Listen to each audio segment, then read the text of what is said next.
La situation sanitaire à Maroua suscite une inquiétude croissante.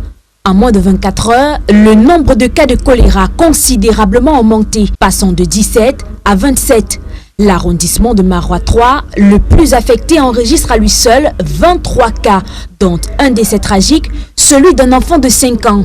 Face à cette situation alarmante, le préfet du département du Djamari a effectué une nouvelle visite sur le terrain, se rendant cette fois dans 10 établissements scolaires, tant primaires que secondaires, afin de sensibiliser les élèves aux risques liés au choléra.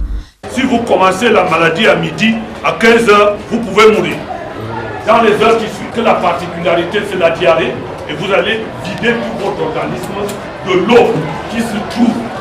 Et déshydraté, vous allez mourir. Lors de cette visite, les élèves ont été informés des règles d'hygiène essentielles pour prévenir la propagation de la maladie, telles que l'importance de se laver régulièrement les mains avec de l'eau propre et du savon, de ne consommer que des fruits et légumes soigneusement lavés, d'éviter tout contact avec des personnes malades et de maintenir un environnement propre. Jean-Marc Ekouambarga, préfet du département du Djamari, a insisté sur la nécessité de garantir une qualité irréprochable des aliments servis dans les établissements scolaires afin de prévenir tout risque sanitaire et protéger ainsi la santé des élèves. S'il y a des vendeurs de nourriture, soyez plus rigoureux maintenant avec les règles d'hygiène.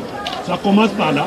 Le choléra, c'est une maladie de la saleté. Toutefois, il a rappelé que la réussite de cette initiative passe par l'engagement des enseignants.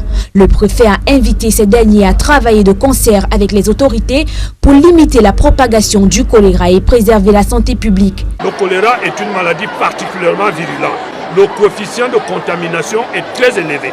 Ça veut dire que si un seul élève vient du quartier avec la maladie, il peut en une journée contaminer toute la salle de classe. Les mesures de prévention telles que l'hygiène personnelle, la gestion de l'alimentation et le respect des normes sanitaires doivent être intégrés au quotidien de chaque individu pour stopper la propagation de la maladie et protéger la population.